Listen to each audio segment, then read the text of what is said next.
From the river to the sea, Palestine will be free. That's the passionate and fervent cry we're hearing echoing across the world, from coast to coast, in Europe, in Australia, people saying it with utmost conviction. For us, the Jewish people, it's obviously a very unnerving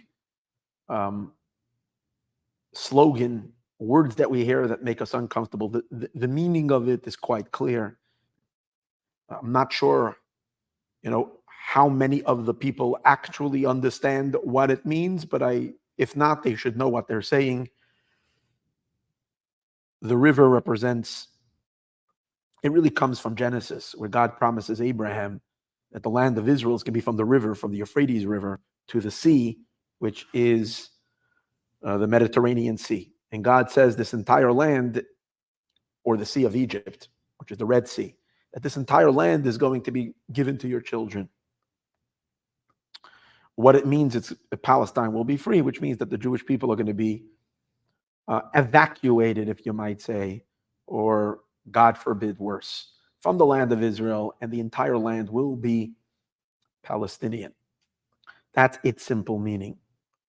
It displays an enormous sense of, or a message of that very much sounds equal to what we heard in Nazi Germany in 1930. It's about the annihilation of the Jewish people. So it's extremely dark. However, there is a Torah concept, very important, a Torah concept that says, Niba v'lo yad man niba. They prophesize and they don't know, or he prophesied and he has no idea that he prophesied. Which means sometimes people say things with their mouths and they are unaware of what they are really saying. For example, let's give examples. It says it regarding righteous people and regarding even wicked people. Regarding righteous people, regarding Abraham, when he said when he was taking Isaac up to the mountaintop in order to offer him up as an offering, and in his mind, God asked him to slaughter him, to offer him up as a sacrifice. Abraham says to his lads who came along with him, he said, stay over here. Me and Isaac are going up there. V'nashuva aleichem, we're going to return. Now, according to what was in Abraham's mind, he should have said to them, I will return, because Isaac would not be coming home. Isaac is going on a one-way ticket. But since God's plan was that God was going to stop Avram from doing this act at the last moment, so in the end, Isaac and actually a ram was offered instead of Isaac, and Isaac and Yitzchak, Avram and Yitzchak came back together. So when Abraham said, we will return, it was true. But while he said it, he didn't know the prophecy that was coming out of his mouth. Because he thought, until he reached the top of the mountain, that he was actually going to slaughter and offer Yitzchak, Isaac, as a sacrifice. Similar to that, we have the sages say regarding Moshe, Rashi brings it also, when it talks about the Moshe singing together with the Jewish people when the sea splits. So in the song that they sing at the sea, he says, Tivi'emo v'sita'emo, which means bring him and plant him, referring to the Jewish people, bring them and plant them into your holy land.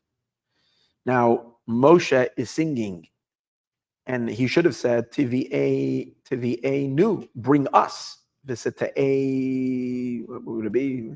V'sita'enu, and you will plant us, including himself.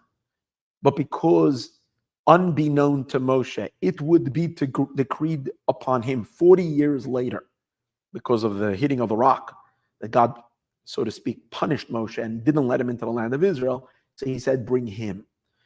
The prophecy came through his mouth, even though he didn't know it. That's regarding righteous people, but we find it regarding wicked people as well. In other words, even though they're wicked and they're not necessarily, big prophets, but God slips, it's what we call a slip of the tongue. They end up saying something that's true. So we find that Paro, says to Yosef, when the brothers are coming down to Egypt, Paro tells Yosef, go fetch your family and tell them that you should settle into land, they have nothing to be afraid. Kituv Eretz Mitzrayim, because all the good of the land of Egypt is in front of you, and you can eat the fat of the land. Now, what is Rashi says, he also doesn't realize that he's basically saying he's inviting the Jewish people in. He's later going to apply, it's going to awaken eventually anti-Semitism of the worst kind. He's going to enslave the Jewish people for 210 years. There is going to be the worst types of persecution and suffering. But in the end, what happens? The Jewish people end up going out of the land of Egypt, and they take all the wealth of Egypt along with them. All the wealth of Mitzrayim was taken along with the Jewish people. So here you have another example of prophecy, but not knowing that you're prophesying. I think if we listen deeper to what is being said, from the river to the sea, Palestine will be free, there is a prophetic statement over here. And it's good. It's a good message. Although those that are saying it not with good intentions, but God is putting something through their mouths, something really awesome. But let's first understand we're talking about a conflict between the Palestinians and Israel and the Jewish people. So who are the Palestinians? Now, I'm not going in, I don't even know what exactly their history is, where their lineage comes from. On a superficial level, we would say they're Arabs, and therefore they trace their roots to Yishmael. That's questionable. I haven't seen any of their personal lineage and do any DNA testing to check out their genetic code, where they come from. There are many. I did see videos from various different people from the UAE, from the United Emirates, who claim that the Palestinians are not Arabs at all. It's interesting that none of the Arab countries want to help them out and take them in. So I'm not exactly sure where their lineage is. There is room to say and to believe, based on the atrociousness of their barbarism and the time in world history, the time that they are emerging. There is a lot to believe that these are Amalekim, which means descendants of Amalek. In that case, they wouldn't even be descendants of Yishmael. They would be descendants of Esav, who Amalek is the arch enemy of the Jewish people. And it would make a lot of sense because it's going to be the final battle where God is going to wage war against Amalek before the coming of Moshiach. So that's possible. So I don't know. But the fact that they call themselves the Palestinians definitely give them a connection to the ancient Palestinian people spiritually, because a name of any entity expresses its spiritual energy. So the Palestinians are related to the ancient Palestinians in the sense, at least on some level, on a spiritual level. So in the Torah portion, we read it last week, Parshas Toldos, we find that the Palestinians were they're interfering with the lives of the patriarchs. The patriarchs, Abraham, Isaac, and Jacob. So in Jacob's life, we don't see any interaction with the Palestinians. But in Abraham and Isaac, by Avram and Yitzchak, we do see the Palestinians coming around. Particularly, they're opposing Isaac. They're getting into all kinds of quarrels with Isaac. And what are they doing? What are they into doing? They're stuffing his wells. Isaac, or rather, Abraham dug wells. When Abraham was alive, no one messed with his wells. But after Abraham passed away, the Philistines came and they stuffed up his wells. That's what it says explicitly in Genesis in Parshas Toldos.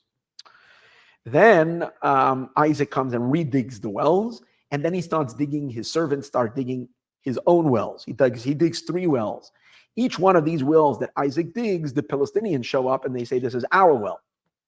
And they want to rob him from the well. And they do it once, they do it twice. And each one has another name of indicating the quarrel and the hatred that was shown against him.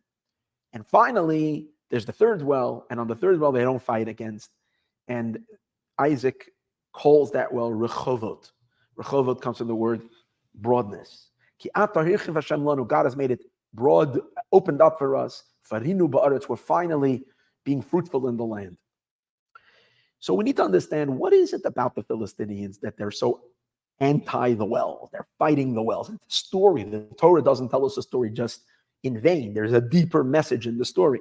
And Nachmanides tells us that these wells had tremendous symbolism. The wells that Isaac was digging were representing the flow of godliness to the world that is going to come through the three temples. In our history, we had two temples. The first temple built by Solomon, second temple built by Koresh, Persian king, who allowed the Jewish people to build it and assisted in the building of it. And then Cyrus, and then finally, those two wells were destroyed, like it says in the verse. They contested the wells of Isaac, so these two temples were destroyed. But the final temple, which we are expecting to be built any moment, that temple is going to stand forever and ever, and no one will ever challenge that temple. What is the relationship of a well to a temple? Just very briefly, the well is a place of fresh, life-giving waters. We call Maayon Chayim. Waters, we draw water. Water is life. And therefore, water, and especially well water and spring water, is a metaphor for God, a flow of godliness, because God is life. There's actually a verse where God complains. There's probably many verses, but just one of them that comes to mind, where God complains about. I think it's in Jeremiah and Yirmiyahu. We read it in one of the 3 weeks during the summer months, the 3 weeks of the rebuke, harsh Haftorah that we read, portion of the Navi, portion of the prophet. And over there it says, God complains, and he says, the Jewish people have forsaken me, the source of living waters, of good spring waters.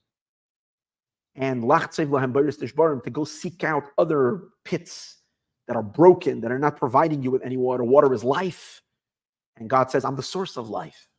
In that sense, the temple is the place where godliness flows to the world. So the idea of the Philistines stuffing up the wells it represents that for whatever reason they wanted to close the pipelines of divine flow to the world. That means higher godly consciousness, which enters into the flow of human consciousness through the temple, because the temple wasn't just a beautiful place to go pray. The temple facilitated God. God was present in the temple. God dwelled in the temple, and he will be dwelling in this world forever and ever. And when God dwells on earth, it creates an enormous frequency, if you might say, and a very intense signal. Vibrations of godliness is felt across the world. And as a result of that, people are far more conscious of God, and there's far more fear of God and awe of God in the world, and also an opportunity for people for all the blessings that come when godliness is present in the world. The biggest blessing in the world is to have the temple, because then God is present in the world, and the blessings that are for everyone who wants to tune in exponentially greater than everything possible when God is long distance, when God is far away. So we can understand that those who love God seek out the building of the temple. They want the Beis HaMikdash because they want God in their lives. Those that are uncomfortable with God's presence, with the consciousness, with the awareness of God in the world, with the sense that there is an eye that is watching, there is an ear that is listening, and all your deeds, like it says in Ethics of the Fathers, are being transcribed and written down. Those that don't want to think about that very much don't want a temple, which means they will stuff the wells.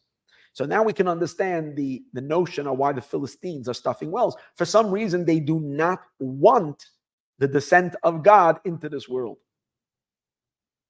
Now, by the way, just parenthetically, which matches very much, the Philistinians, the modern day Palestinians, Hamas, who came into Israel and attacked, they named this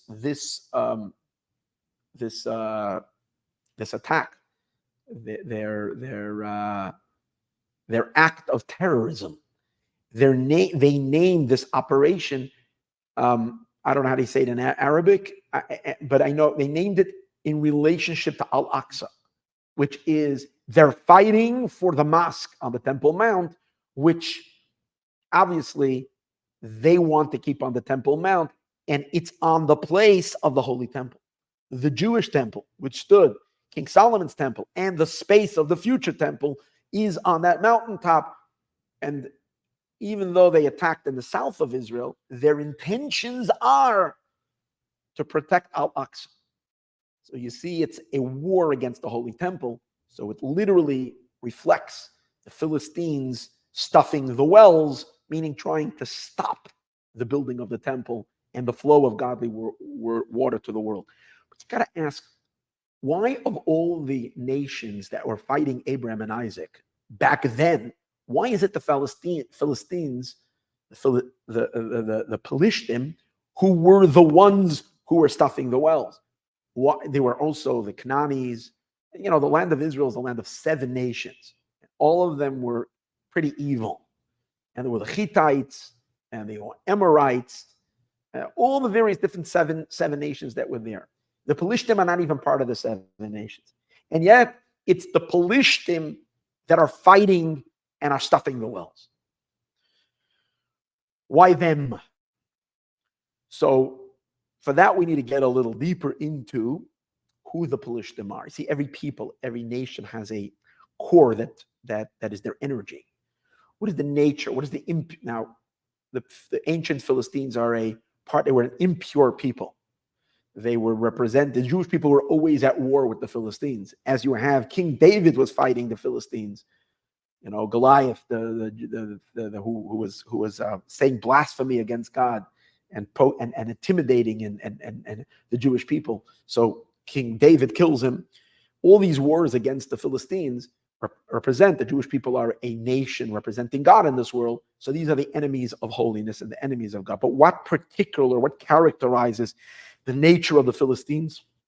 So in Kabbalistic mysticism and in Hasidic teaching, it says something very interesting about the Philistines.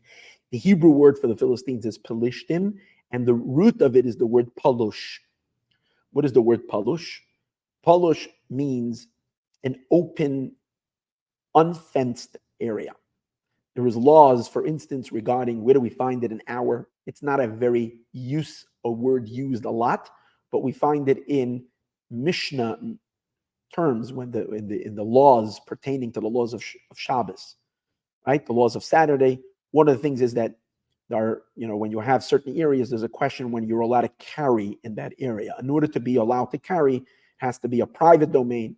And then the Mishnah and the Talmud speaks about the cases where you have alleyways. People used to live in homes. There used to be a chutzner, or there was an alleyway, and there were homes on the sides of them. And the question is, are you allowed to carry in this on Shabbos in this space? So you can. The Talmud speaks about there was a difference halachically between a mavi hamafulish. Mavi means a alleyway. Hamafulish means it's an open alleyway. Be an alleyway that's open from the 2 sides. There's a row of homes on one side and on the other side, but it runs like a street that opens up into the traffic, opens up directly from one side and into the other side. It's a cross-through street, as opposed to a dead end or a cul-de-sac. A cul-de-sac, which is closed on one end, is called mavui she'eino mafulish, a alleyway that is not open. So the word palush means open and not guarded with a wall. What is the concept behind that? The concept behind that means no barriers. No barriers. What does it mean, no barriers? No guardrails, no fences. It means living a life in which you're not accountable for anything. You can do whatever A person can do whatever they want. There is no boundaries. A world without boundaries. And obviously God created the world that there should be borders and boundaries. And all kinds of boundaries. And society has boundaries.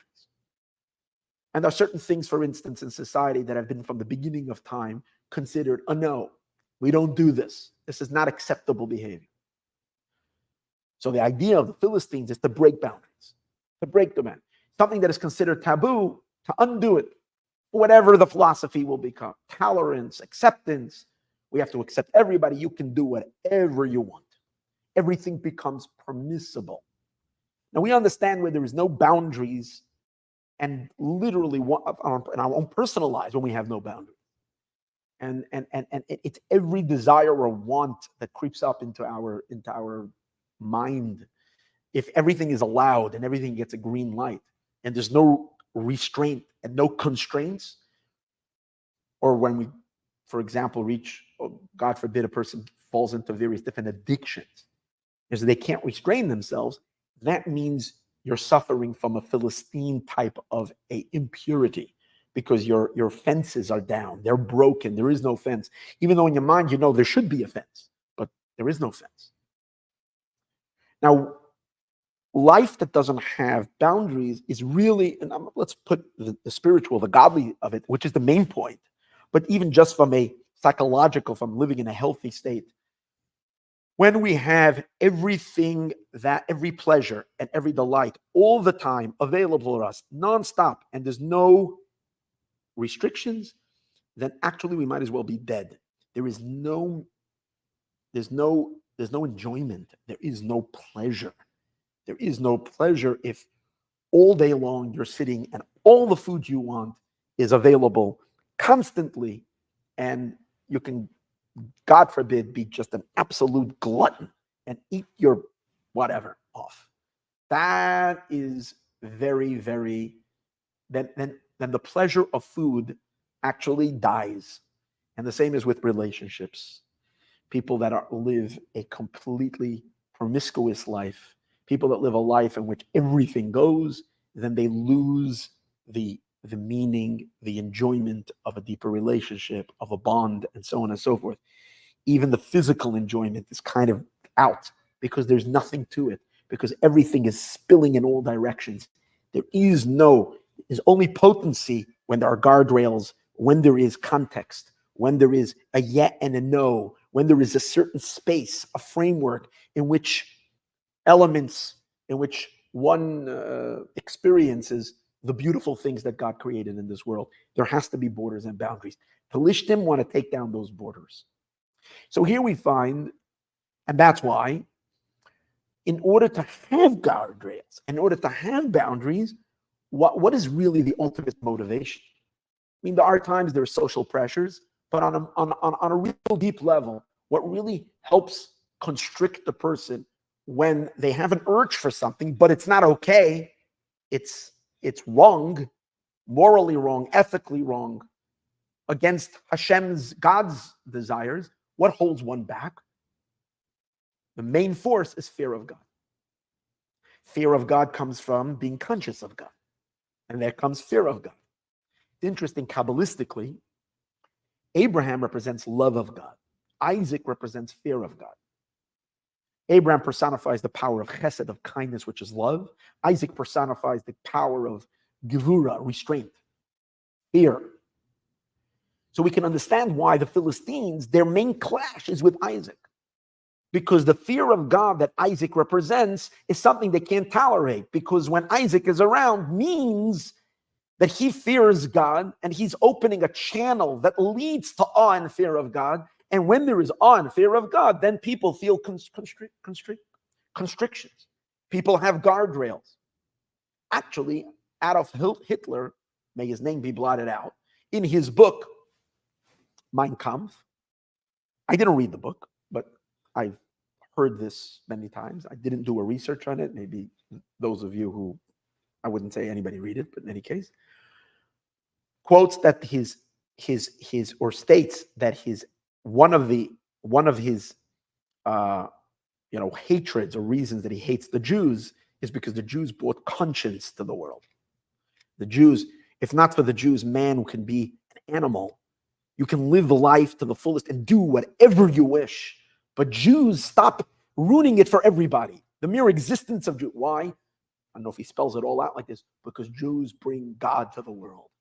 And when you sense God, there's a fear of God. Now you find that when Avraham went with Sarah down to the land of Pelishtim, he tells Sarah, say that you're my sister, because if you'll say you're my wife, they'll kill me and they'll take you. Because that's the Philistine type of, this was their nature. I mean, this was their common conduct. The king or anybody can snatch a woman off the street, just because they want. Again, no boundaries. So later, the king of Pelishtim, Avimelech, has complaints to Abraham, why did you lie to me and deceive me and say she's your sister? And then I took her, he abducted her. If you would have said you're a wife, I would have respected it. So Abraham says, I came to this place, I took one sniff, and I realized, this place doesn't fear God.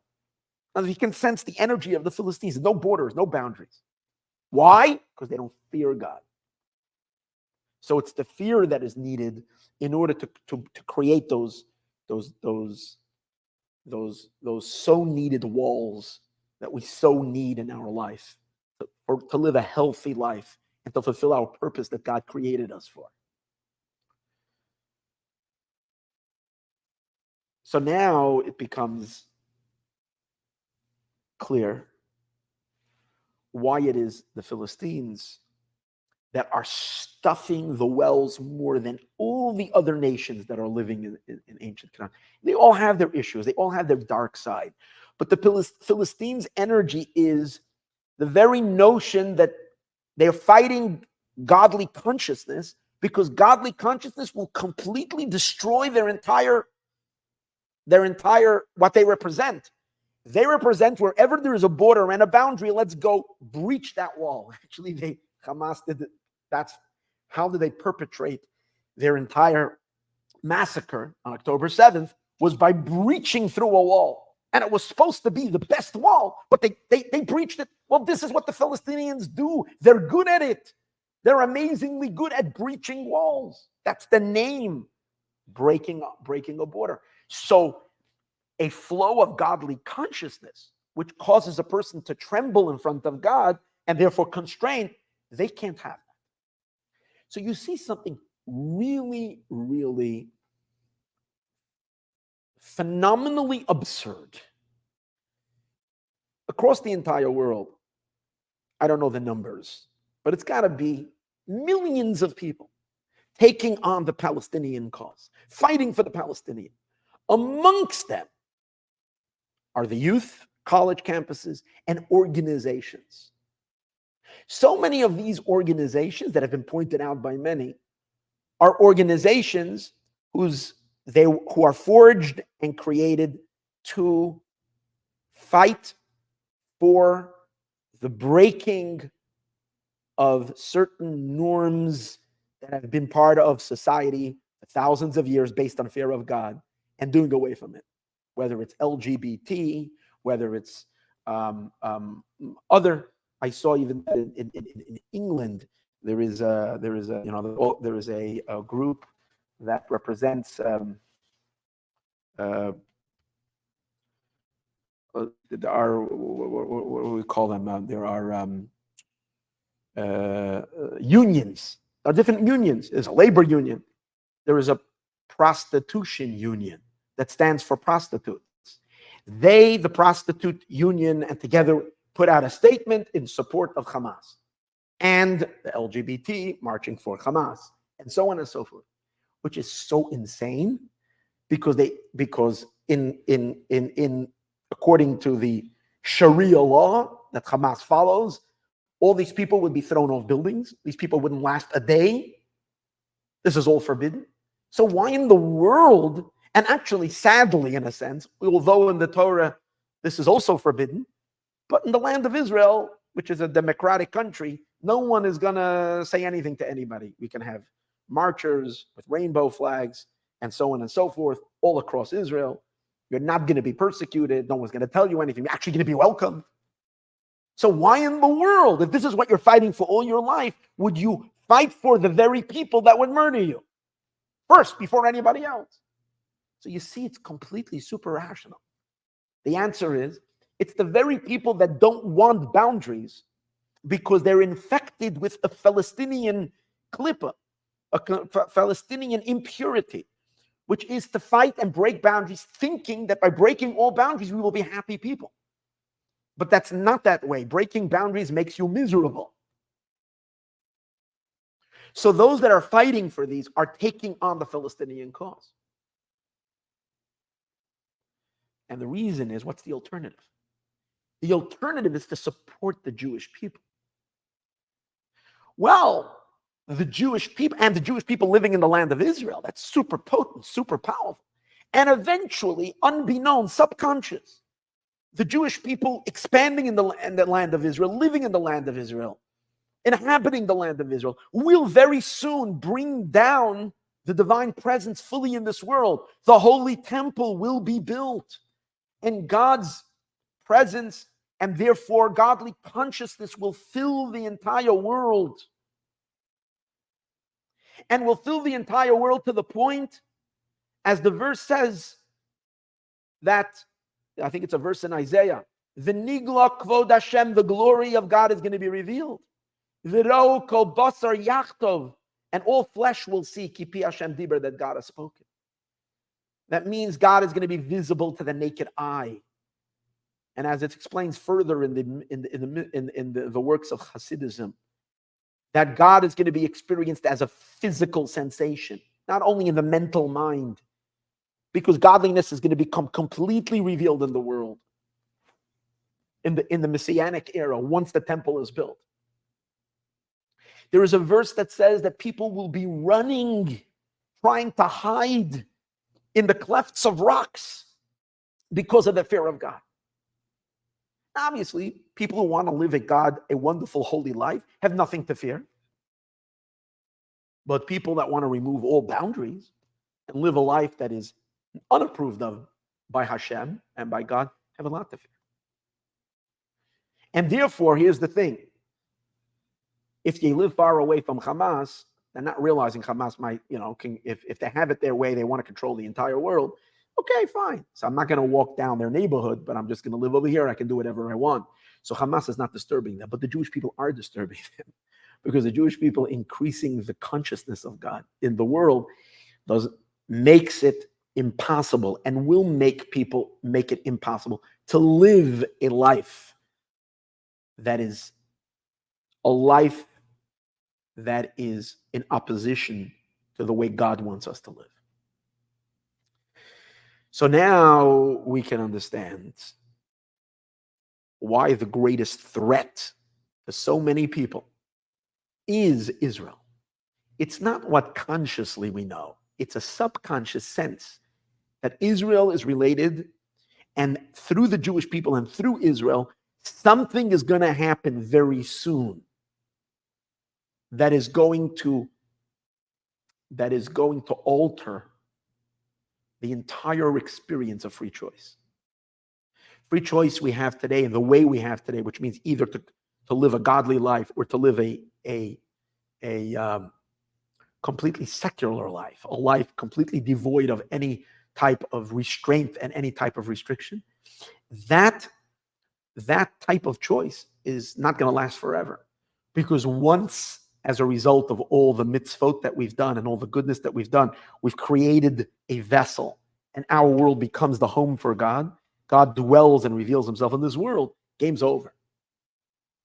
In Moshiach's world, everybody will serve God. Everybody will serve him. Everybody will live in accordance to holiness and godliness. Now, what is the reason why? What is the primary difference between our day consciousness that we have today, in which we can be oblivious to God, and we have the choice, we can all choose to invite God into our lives and live according to what the Torah or what the 7 Noahide laws are expecting of all of humanity, or to live a life, a hedonistic life, or to live a life completely in defiance of every acceptable morality that humanity has kept for thousands of years, to defy it all. Today's days we can live that way, and the main purpose is because God is not felt. although God is here and he's everywhere, because there's no place void of him, as the mystics explain. God is the substance of everything, yet it's not experienced in our consciousness. When Moshiach comes, because we're going to have a temple, the temple is going to serve as a base through which powerful godly consciousness will take hold and will be filtered into human consciousness. And it will only get stronger and stronger and stronger as the passing of time. But what is the difference? Why is it? Because we don't have a temple. What happens on the spirit? How do the mystics see it on a deep spiritual level? The difference of the order of the way God interacts with the world currently versus the order of how God interacts with the world in the Messianic era, the days of Mashiach. The difference is as follows. Now, divine influence is coming through to the world because God is sustaining and creating the world. He's everywhere and in everything. However, his influence comes to the world passing through two powerful filters. There are two filters that filter, and that really the Kabbalists speak of millions and millions of filters, of screens and filters. What that does is it diminishes the divine energy so that the creation shouldn't feel him, so that we can have free choice. However, amongst the millions of filters, there are two primary filters. I'm not going to go into the full meaning of it in this short video, but I would tell you just the Kabbalistic terminology for these two filters. The higher filter is called the filter of Bina, the filter of understanding. The lower filter is called the filter of Malchut, the filter of kingship. Two filters. The first filter dims the divine to the point that anybody living, so to speak, under that filter, the pre-filtered existence prior to the first filter is one that experiences with absolute clarity and sharpness the reality that God is and there's none but him. So above the filter of Bina, above that filter, absolute truth is experienced, not just understood, but experienced to the fullest. And that's why above Bina, there is a attribute called Chachma. Chachma means wisdom, which the Kabbalists explain mean koach is to come from two words. Koach ma, the power of what? Meaning a state of existence where anybody living in that state, anybody tuning into that state of existence, becomes completely nullified to the point that they have no sense of self at all. You know who lived in that consciousness 24/7 his entire life? Moses. Moshe says about himself, "V'anachnu ma, I am what?" He has no ego. He has no self. Every movement of his is purely a channeling of God because he has no self. Because he's living above the filter. He's receiving God's influence above the filter. He's receiving the truth of God, the unfiltered truth. There is none but him. What Bina does is it still maintains the concept that there's nothing other than God, but it allows for one to experience that through their mind. I understand that there's nothing but God, but it's not something that I see. It's not my full experience. So Bina is a filter, but Bina is it's a filter, but it's not the final filter. There's another filter, which is the second filter. That filter is called Malchut, kingship.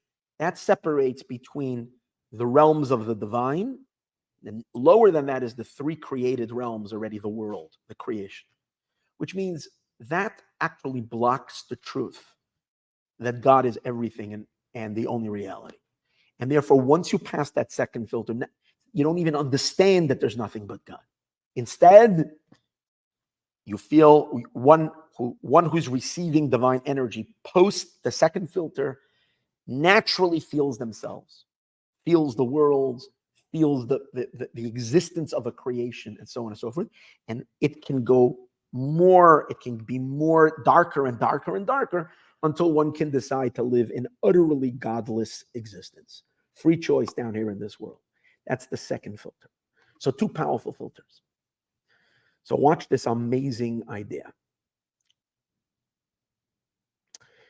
These two filters of Bina and Malchus are mystically associated with two bodies of water. The higher filter, the filter of Bina, is called a river. And the lower filter, the filter of Malchus, is called the sea. And this will explain to us something really interesting. When we went out of Egypt and we went to receive the Torah, and the point of the Torah is to begin the process of downloading God into the world. That's what the Torah and mitzvot are, the commandments are. It's all about downloading God in the world. But since there's a filter, you can't download God into the world because there's a filter, there's a block. So in order to be able to have the Torah given in the world, we have to tear open the filter. And that's the deeper teaching. The mystics explain why we crossed the sea, why the Jewish people had to cross through the sea before the giving of the Torah.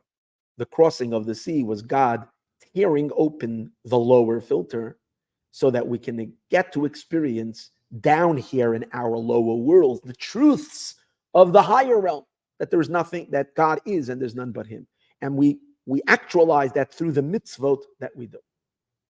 However, although God tore open the lower filter, he never broke through, he never unfiltered the higher filter. That is set in place and that has never been removed. Until we read in Isaiah chapter 11, until the coming of Moshiach, which is about to happen, where the verse says as follows. In Isaiah, it says as follows in chapter 11. I don't know exactly the number of the verse, but it's worth reading through the entire chapter 11 towards the end. I think it's like verse number 20 or 21 or 22. But over there it says that one of the prophecies regarding the time, the Messianic era, is Vehichrem Hashem es l'shon yam Mitzrayim. God is going to dry up the tongue of the Sea of Egypt. And that means that God is going to open up the sea, the very same sea that God split at the time of the Exodus. God is going to open that sea up again. And then it says, that Moshiach is going to lift his hands up over the river. Which river? Again, physically it's referring to the Euphrates River, but spiritually it's referring to this divine barrier, this filter, this upper filter of Bina, and Mashiach is going to tear that filter open.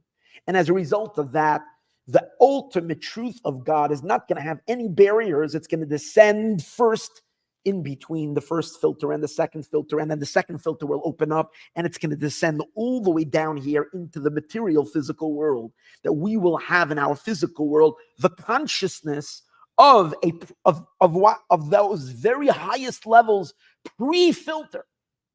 And that is going to change the dynamics of the world completely. Life in this world is going to change, is going to metamorphosize.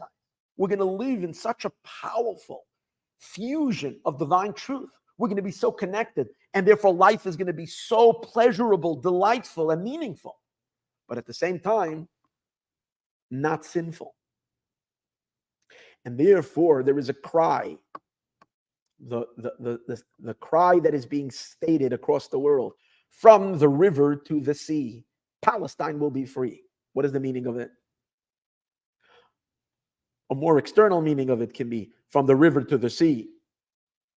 From the river to the sea, which is threatening us. This tearing open of we want to keep the river and the sea in place. We don't want it to open up.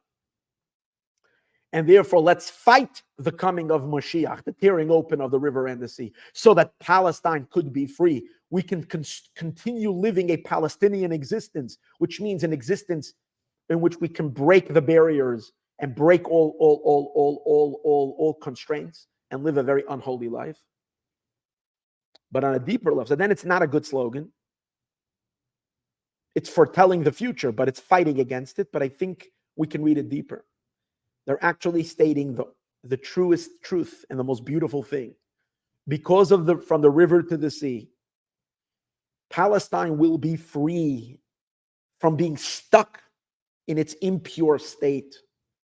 Every addict that's stuck in an addiction, that's stuck in a place where they don't have a wall, suffers from it, is in pain, because you know that's, even though momentarily, an alcoholic is enjoying himself, or any other form, a drug addict is enjoying himself because he has his drugs available, or any kind of other addiction.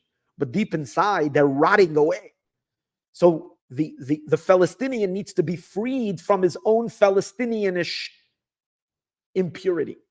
So the announcement that's being said, marching by millions of people, any second and any moment, from the river to the sea, which is going to be split open.